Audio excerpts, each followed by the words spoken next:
أعوذ بالله من الشيطان الرجيم. بسم الله الرحمن الرحيم.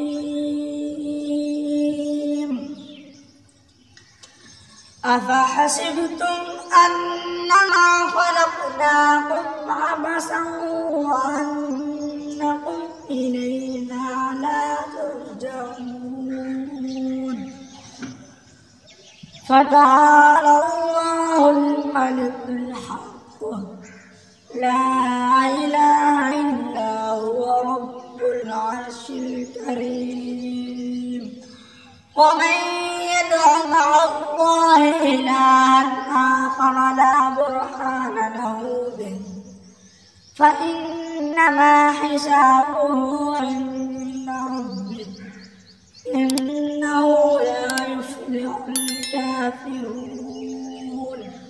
وقل رب اغفر وارحم وأنت خير الراحمين. صدق الله العظيم.